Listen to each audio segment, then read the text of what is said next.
You're listening to the Valley Current.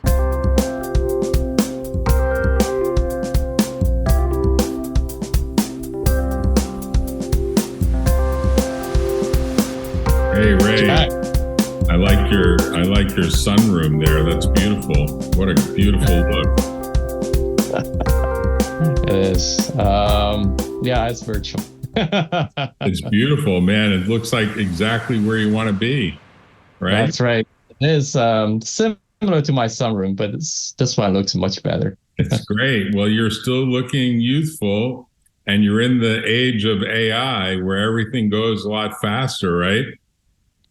Yeah, it's tremendous amount of innovation right now. I just feel the world is changing at acceleration speed.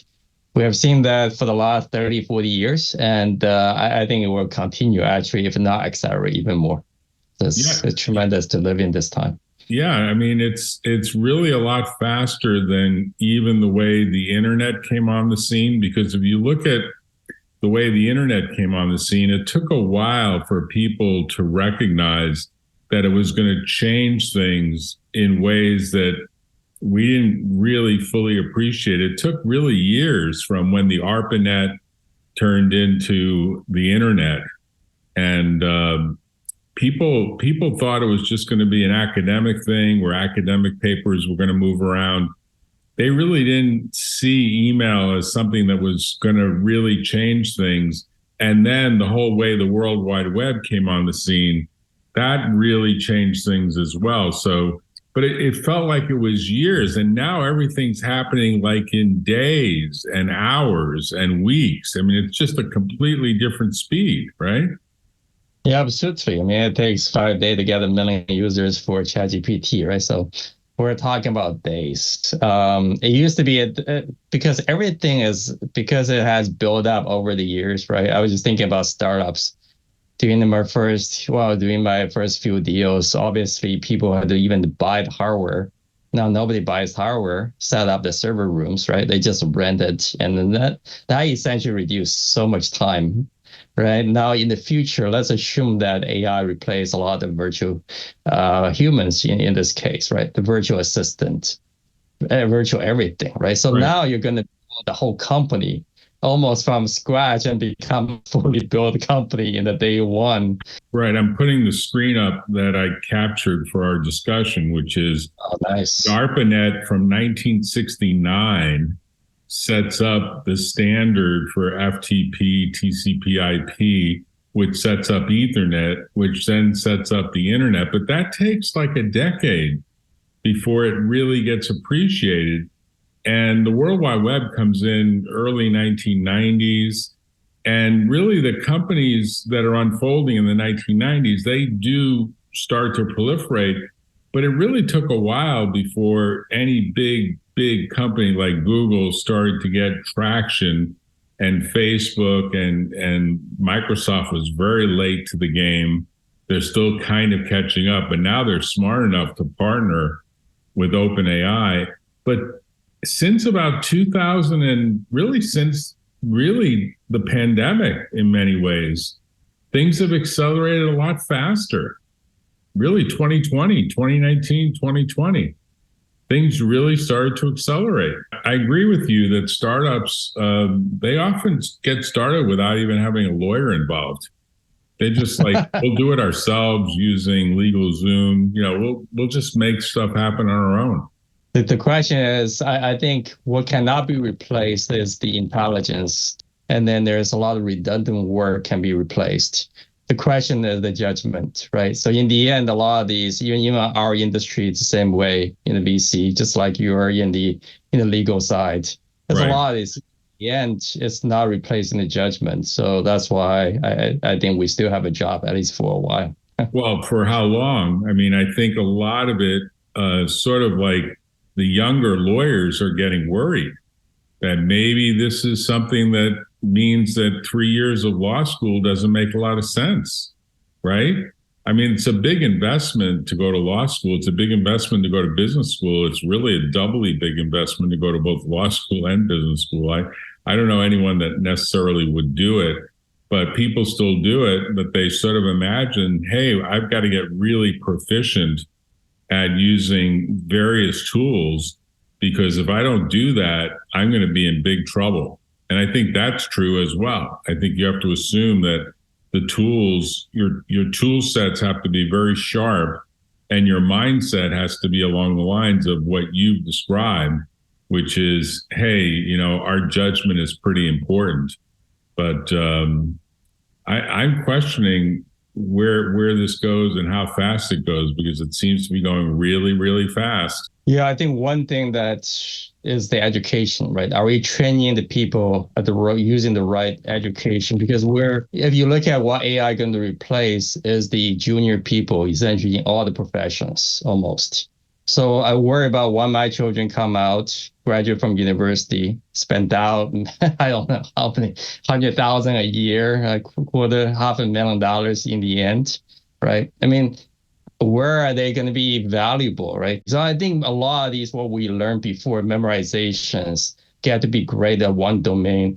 So some of these, I think, over time may become more of cross-domain functions that actually be able to learn. I mean, I don't know if computer be able to associate different information so well together yet. Something that how we work with the intelligence that being created together with us, like you mentioned, sharpen the tools, right? The tools we need really to be able to understand what tool we can use and what can we provide in addition to the tools that the information provides. So a lot of these, it is going to be a very tricky labor situation that as I can look forward to.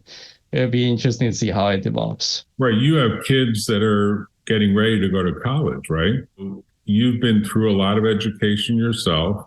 You and I were classmates at Columbia University, a dual degree program with UC Berkeley. And everyone in that program was relatively senior. They were smart people that were fundamentally working at the same time while getting an additional degree, or degrees plural. And I wonder, kind of, if you say to your kids, is that going to be worthwhile? Is that going to be something that's worth doing? I mean, that's what I wonder. What do you say to someone that's getting ready? Yes, it makes sense, but make sure you're being smart about it. Like, what do you say to them in going forward? Yeah, that's a tough one. My kids and I have chat around this dimension several times in terms of where they need to build up the skill sets, right? I think a lot of these foundation things almost can be done with the AI, right? Just like Henry Ford used to say, well, I don't know everything, but I have a set of button in front of me. I push a button, expert will come out and tell me what need to get done, right? And all the information I need. I think that's what happens to future, all this professionals in the end with all the information. The question is, do they know? One is this the right information?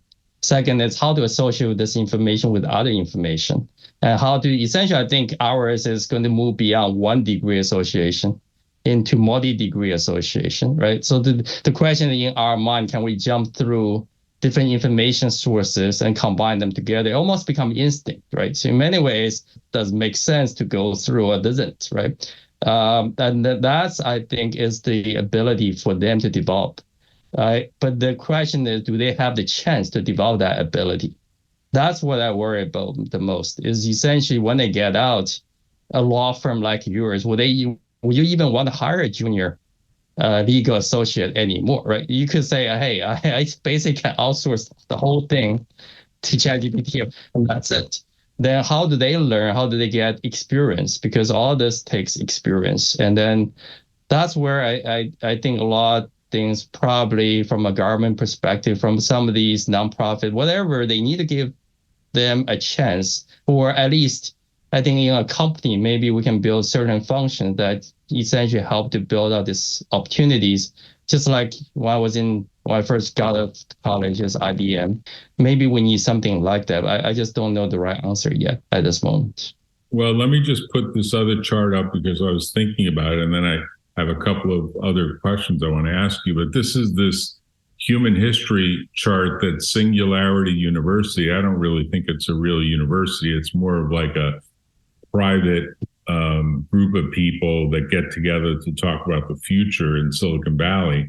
And this chart was used during a presentation to talk about, okay, like, if you go back to the agricultural revolution, that's sort of like 10,000 years or more ago, maybe 11,000 years ago, they talked about it as minus 9,000. There were very few people on the planet. They were basically learning how to store food, and really agriculture meant that they could settle down. And then they learned how to build various tools that went from pottery to plow to irrigation to maybe then cities, which was like 6,000 years ago, minus 4,000. And then metallurgy, writing, mathematics, and they sort of bring you up to the height of the Greek Empire, the height of the Roman Empire. And then when you get to what they call the second agricultural revolution, things start to take off. The degree of people on the planet starts to increase, and we start seeing a number of things happen that are creating both health span and lifespan longer than the previous generations. And we get to industrial revolution, and eventually you get to sort of where we are today, which they would say, population is increasing, and at the same time, the innovations are kind of becoming exponential because there are more brains on the planet that are thinking about more things, but many of the things that they're thinking about are now being put into computational form. And they stop at the internet, but obviously we would probably say AI makes this curve just as steep. Now, maybe the population is going to reduce itself. There's suggestions that there'll be less people on the planet, at least so far as China is concerned, maybe so far as Japan, maybe even the US. But India still has a large and growing population, as does Africa. So they're kind of relating it to population because they're saying the more brains you bring together, the more likely innovation happens. But I think your point is once you have the base of what you need to get started, the brains can amplify off that base a lot faster and a much lower cost, right? Yeah, sort of like when we were young at that moment, obviously high school. Remember old days, high school was enough, and university is enough. Now the question is the master is enough, is PhD enough, right? So the question, the baseline knowledge in order to get something done, become very expert in the industry, information, AI kind of synthesize it, be able to create some intelligence out of it. Now over time, the baseline intelligence, the information, that's all aggregate together. And that brings a lot of these kind of the baseline to be higher. So that's the question about the baseline, right? What you're talking about is the baseline of all of these come together, that brings the new, something that everybody wants to do. Because nowadays, it's if you look at our evolution from agriculture to industrial, I think we still use a lot of labor, right? Mm-hmm. Intelligence, it changes, but still something that we can do. But then as we move into the information age, that has already changed quite a bit into a certain degree in terms of the dynamics of the type of work for the job. I think that does goes up. And then how do we, but I think that maybe another way to use AI is actually personalized education. To a certain degree, information as you need it, information on the job itself, information as your learning path, you actually personalize that information, right? So a lot of these, I think, so that's a possibility as well, in my mind, as we look at different startups, for example. Yeah, you're looking at a lot of startups, and I'm kind of curious about how do you go about assessing them, because you could see the puck is moving fast. So you have to have a startup that is kind of down the ice, to use the analogy of hockey, is really moving quickly down the ice. And it's got to be hard to assess to what degree do we actually have a startup that isn't going to be obsolete before it even gets started. Because, they can't reproduce as quickly as, say, OpenAI is doing something pretty phenomenal and will probably wipe out a number of areas unless those areas adapt quickly. The same thing might be true for what Google provides, although today I'll note there was a big verdict against Google in an antitrust case that just got announced, where the jury, after just 4 hours of deliberation, after weeks and weeks of testimony, just 4 hours, found against Google. So, yeah, it's a big negative for Google to have lost that case. And I imagine there'll be some significant structural changes to the way it runs its business, but we'll see. But those companies are pretty big and they can dominate pretty quickly. So how are you, because you're now running essentially a venture or a set of venture funds, right? Yeah, I think going through from infrastructure to kind of software to applications, right, on top of it. So I think it's probably going to the same thing. Now we see the essentially the baseline of infrastructure boom, right? It doesn't matter it's a CPU boom or it's the computation language model boom or something, right? The Google of the world, right? So all these are the similar pattern. It's almost a pattern matching, right? I think it's just the curve itself is much steeper than before, right? So fundamentally, like you mentioned in the beginning, it used to take years before something happened, or take 2 or 3 years before the wave. This actually the wave becomes almost a year and a half, maybe 2 years at maximum, right? So that whole battle is changing. Even though today nobody has it, within a few months somebody else will have it. Then the question is, what is proprietary information or the barrier entries that the company has, and to be able to sustain, right? So a lot of this has come down to, do they have a unique data set? Do they understand? I mean, if you look at a lot of enterprise, I mean, for them, it's almost old days, like almost you have a certain domains, and that certain domain does require domain information, even for legal, right? I assume that no matter how great ChatGPT is going to be, they're going to be a kind of ChatGPT plus for legal industry. Right. To really understand, become optimized, and they may not be the ChatGPT infrastructure. But the second I'm thinking is maybe applied AI more and more become interesting, right? So more and more the benefit driving is economic value out of these kind of intelligence. So one of my friend is actually doing private equity. So his model is thinking that, yeah, the traditional private equity is essentially it's all consolidation. I reduce people. What Elon Musk is doing with X, right? So he's essentially reduced company can by 70% still works, right? So in many ways, this kind of new model may be the new business model. It may not be just technology itself. It could be the new business model on top of this new technology that brings a lot of values as an aggregation and as a consolidation. You have a couple of different startups, maybe more than that, in your fund, right? You've already started to invest in AI companies specifically, and you're doing it as a fund. It's not just your money; it's a bunch of other people too. I don't know if the fund is closed or if you're still taking investors, but just generally, tell us more about what you're doing, what your fund is, and how you're going about it. So maybe a little bit background on Alumni Ventures. It is the most active venture firms for retail investors in the US. So ranked by PitchBook, #1 in the US, #3 in the world. So very active, doing 200, 300 deals on a yearly basis. And then over time kind of expanded into all these sector funds, right? From university fund into sector funds. And then key values it brings to the table, obviously, is on the whole network powered side. So one side is there's 600,000 community members. So very large networks for startups when we compete for deals. Also, Alumni Venture is very active. So just because now we have about 1,200 portfolio companies.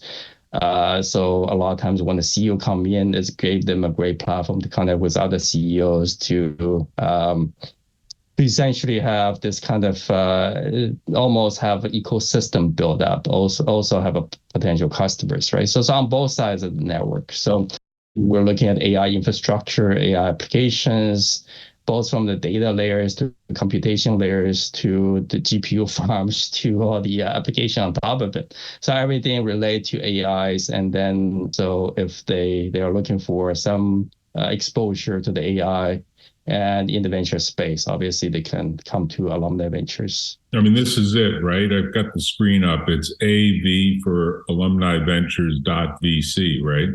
Yep. Yeah, that's the one. That's the site. And it's got various different funds. So the various focus funds are kind of sub funds under the umbrella. The platform is actually not, it's not run by you. The platform is run by somebody else, right? Well, it's all within the alumni venture community. So the platform. So obviously we have the itself is the alumni ventures as a group. The back end had to take care of tax, for example, right? If you are individual investor, there's a lot of the K1s need to be generated on a yearly basis. So this fundamentally, there's a lot of back end services for community engagement and services on top of the investment front. Right. It says there's 8 funds within this category with 180,000 plus community members and 1,600 investors. And are you running all 8, or are you running a subgroup of the 8? I'm running a subgroup of the 8. So I'm running some of the vertical fund, including the AI fund. Okay. So when someone wants to go and invest in your funds, how do they find? They have to search your name, or how do they find the funds that you're running? Because you're not running all 8. You're running, what, 3 or 4 of them? Obviously, don't want to promote it too much. It's I mean, to a certain degree, we do a lot of webinars. You can come to the site. You can hear all the webinars as you're clicking through it. Mm-hmm. This is some of these with with some of the friends together, talk about it. So you come to the website, on the bottom, normally there is a link, talk about, if you're interested, you can get more information about a fund. So that's where they can get information. And right now you're still raising money, I guess, through March 31, 2024, right? That's correct. And there's a maximum number of 249. Is there a reason for that number? Qualified investor coming in, you want accredited investors where it's not open. I mean, this is all U.S. from a legal perspective. Jack, you probably understand very well. Yeah. Right. And what are the typical number of companies that, if someone put, say, $100,000 into the fund, or $1 million, or whatever the number is that they want to put in? I don't know if there is a minimum number. Typically there is, right? Investments through this vehicle, right? So minimum is much smaller, normally around 10K, 20K, essentially be able to get into the fund. So give them a diversification.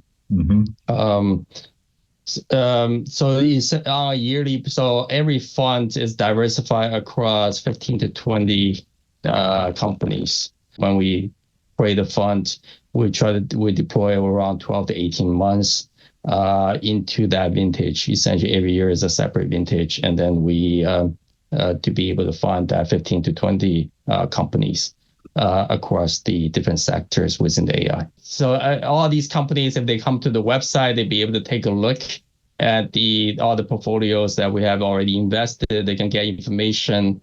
If they can come essentially input and be able to go into our portal and see all the fund subscription information. And what's the typical location of these companies? Are they all in Silicon Valley, or throughout the United States, or throughout the world? Or what would you say geographically is going on these days? They're very diversified across different areas. So obviously within the US, we do a lot inside the US, right? Almost 70, 80% probably is in the US, but we do have exposures in Europe and Asia. We do have a lot of co-investors, especially the leading investors where we co-invest with. They are very global, right? So you think about A16Z, Climate Program of the world, Lightspeed. So we co-invest a lot with them. And then so that our deals are pretty diversified across stages. Would you say it's more like Series A, or is it seed or pre-seed, or what's your timing? We're kind of stage agnostic to a certain degree. One good thing about investing across alumni ventures is that there is a syndication that will give to the investor as well. And we open up the syndication to our community so they can come in as well. So for the different deals, if they like, they'll be able to invest into the community, into the deal itself, in addition to our fund. Mm-hmm. So if I represent a promising AI startup, would that startup have to go through the traditional VC cycle, whether it's Lightspeed or Excel or any of Kleiner Perkins and the rest? Or could they go directly to alumni? Or would you say, no, don't go to alumni because we're not going to take the lead on anything. We're basically going to collaborate with other larger VCs? You can come direct to us. We actually have several kind of entrepreneur come to us first, but we are a co-investor model. They put together a term sheet, doing a lot of due diligence together with us so that we can scale this model to much larger portfolio size. So a lot of times when they come to us, we'll make introductions to the leads we work with. So that helps them to essentially engage much faster with these leads. So we do that. If they're interested, they can reach out to us. So what would you say are the three big things you look at when you look at a company that's, say, coming directly to you after friends and family, and they've gotten, say, 10 customers and they seem to be getting some traction? What else do you look for that's important to you? Similar to all venture deals, we look at the company itself, right? I mean, that include the people, that include the technologies, articulate on why they're the right team doing this. What's the mission behind it? And then what make them special, unique, right? If you ask the question, right? Who, what, why, when, how, right? It's sort of applied to the startup, right? Why is that you? That's who, right? Why is it now? It's when, right? We do look at where we can add value, right? A lot of times if they're essentially building up and if they're looking for scaling, a lot of these, we do have some of the scaling engines. We have a good community that can help it. So Ray, you're really transforming the world by helping these little companies. And you've transformed yourself because you've gone from a big company. Really, you worked at IBM. Didn't you also work at HP for a while? Yeah. I was in IBM. I had my own startup as well, kind of transaction guy for a long time. Then kind of built up the kind of more the venture fund over time. Started to become on my own, then kind of now part of Alumni Ventures. So this kind of long journey, but then it's a great journey, and I learned a lot through this journey. Yeah, you've reinvented yourself, so keep doing it. You'll make it to over 100 years old of good health and good longevity. That's only, another 60 years or so.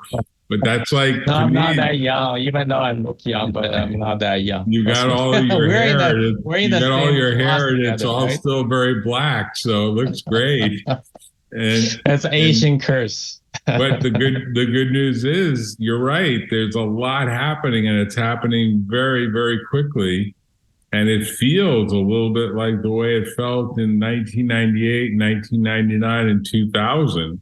It feels like this big crest is playing out, and the stock market seems to be very frothy. But it'll be interesting to see if it can be sustained. Obviously, this latest craziness where OpenAI fired their CEO, then the CEO came back, and it all happened within like one weekend is kind of a good example of how fast things go. Like, okay, guy got fired. Well, the rest of the company was going to follow him across the street to Microsoft. And then all of a sudden it's like, no, that can't happen. That'll be the death of the company. And the board ends up getting fired and resigning, and a new board goes into place, and the CEO comes back, and all seems normal, but something tells me all is not perfectly normal yet. Maybe it will be, but it doesn't seem to me that we've heard the last chapter of that story. I guess we'll see what happens. Yeah, as we going through this whole new technology cycle, right? So we went through obviously the mainframe cycle, the PC cycle, the internet cycle, the mobile cycle. Now we come into the AI cycle, right? The infrastructure keep on become better and better. The cycle become faster and faster. The magnitude, the impact. Well, what's happening here in Silicon Valley? Because it's all globally connected. It's no longer a regional business. It used to be such a regional business for VC. So it's very interesting, and I do think that a lot of things. I guess may we live in interesting time. We definitely are living. It is. It's a good time to be alive, and it's a good time to be healthy, and it's a good time to be self-aware that these developments play in cycles.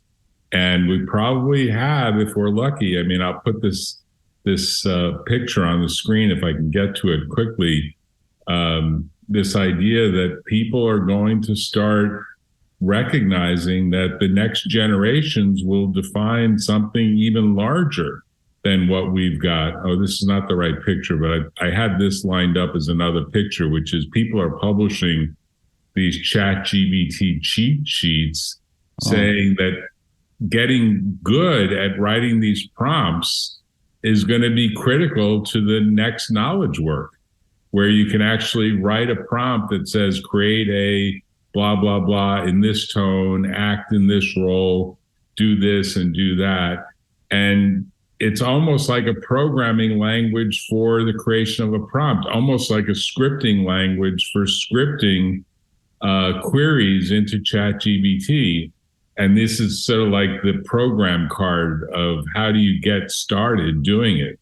And it's interesting because you wouldn't have thought that this would become part of knowledge work, but it's obviously becoming part of knowledge work, right? It is. That's kind of the reason why you can program this as a custom GPT, right? So to a certain degree, presets to a certain, as I mentioned, the virtual assistant. So I think it's precision of this kind of query become more and more, but then I think that's just the foundation, right? Over time, this becomes standardized. You almost become another layer built on top of it. You say, hey, I would rather go to ChatGPT, I go to legal GPT, and then essentially have all the reference point to everything that has been done before. And then you can say, spun up a legal assistant for me.